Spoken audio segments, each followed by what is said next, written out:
Hi friends, welcome to new and. ഇന്ന് നമ്മൾ നോക്കുന്നത് മാസക്കറി എങ്ങനെയാണ് വെക്കുന്നതെന്നാണ്.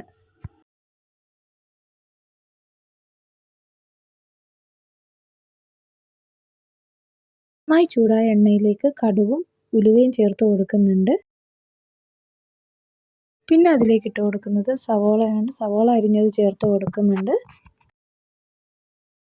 സവാളയിലേക്ക് പിന്നെ ഒരു ആവശ്യത്തിന് ഇത്തിരി ഉപ്പ് ചേർത്ത് കൊടുക്കുന്നുണ്ട്. ഉപ്പും ചേർത്ത് നന്നായിട്ട് ഇളക്കി യോജിപ്പിക്കുന്നുണ്ട്.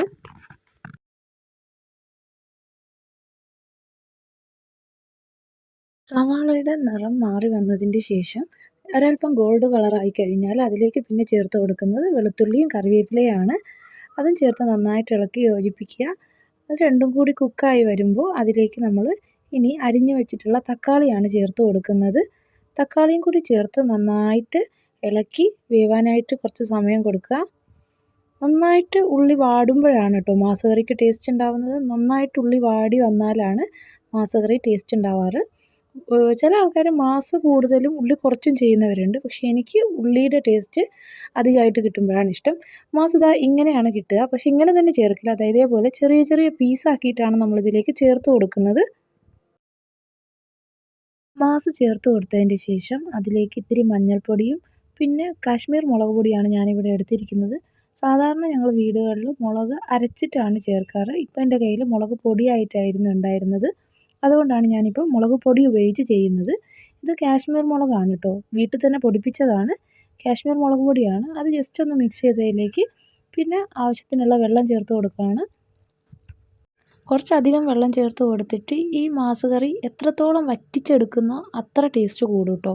അപ്പോൾ കുറച്ചധികം വെള്ളം വെച്ചിട്ട് നന്നായിട്ട് വറ്റിച്ചെടുക്കുകയാണ് ചെയ്യുക.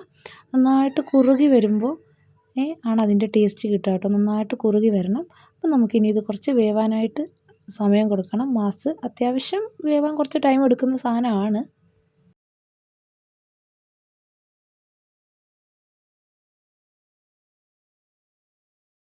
മാസ് ഇവിടെ തിളച്ച് തുടങ്ങിയിട്ടുണ്ട്. നമുക്കിനി അത് കുറച്ച് കുറുകി വരുന്നത് വരെ വെയിറ്റ് ചെയ്യാം.